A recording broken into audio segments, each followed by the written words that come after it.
नमस्कार साथियों, आइए इस कहानी के साथ आत्मसात करके अपने जीवन को बेहतर से बेहतरीन बनाने का प्रयास करें। जन्म से ठीक पहले एक बालक भगवान से कहता है, प्रभु आप मुझे नया जन्म मत दीजिए। मुझे पता है पृथ्वी पर बहुत बुरे लोग रहते हैं, मैं वहां नहीं जाना चाहता। और ऐसा कहकर वह उदास होकर बैठ जाता है। भगवान स्नेहपूर्वक उसके सिर पर हाथ फेरते हैं और सृष्टि के नियमानुसार उसे जन्म लेने की महत्ता समझाते हैं। बालक कुछ देर हठ करता है, पर भगवान के बहुत मनाने पर वह नया जन्म लेने को तैयार हो जाता है।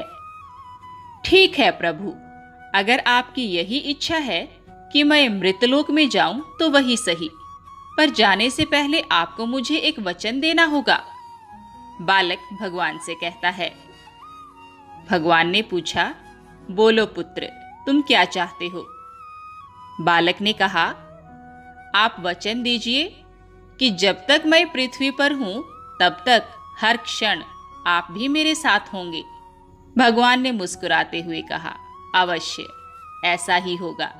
बालक ने एक और प्रश्न पूछते हुए कहा, पर पृथ्वी पर तो आप अदृश्य हो जाते हैं, भला मैं कैसे जानूंगा कि आप मेरे साथ हैं कि नहीं?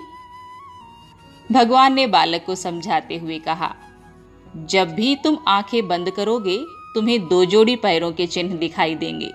उन्हें देखकर समझ जाना कि मैं तुम्हारे साथ हूं। फिर कुछ ही क्षणों में बालक का जन्म हो जाता है।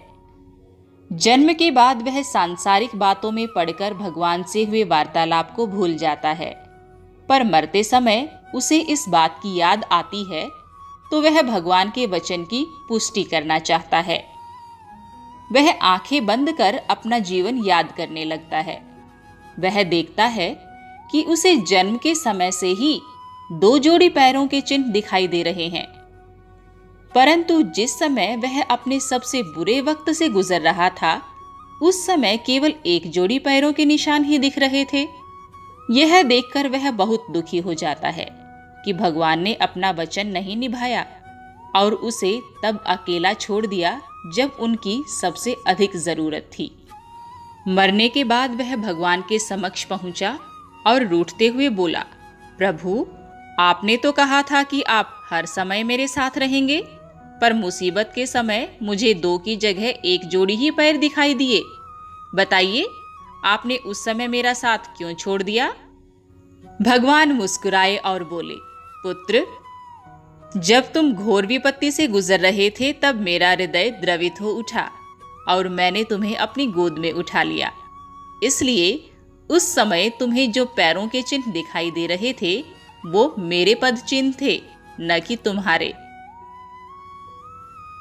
साथियों, कई बार लगता है कि हमारे साथ बहुत बुरा होने वाला है, पर जब बाद में हम पीछे मुड़कर देखते हैं तो पाते हैं कि हमने जितना सोचा था उतना बुरा नहीं हुआ, क्योंकि शायद यही वो समय होता है जब ईश्वर हम पर सबसे ज्यादा कृपा करता है।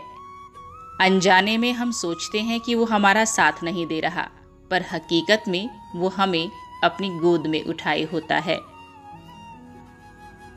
अगली मुलाकात होने तक कहते रहिए, निष्काम निराकार भक्ति और मानवीय गुणों से परिपूर्ण इंसान होना है मुझे। ममतामयी सर्वोच्च शक्ति प्रकृति का कद्रदान होना है मुझे।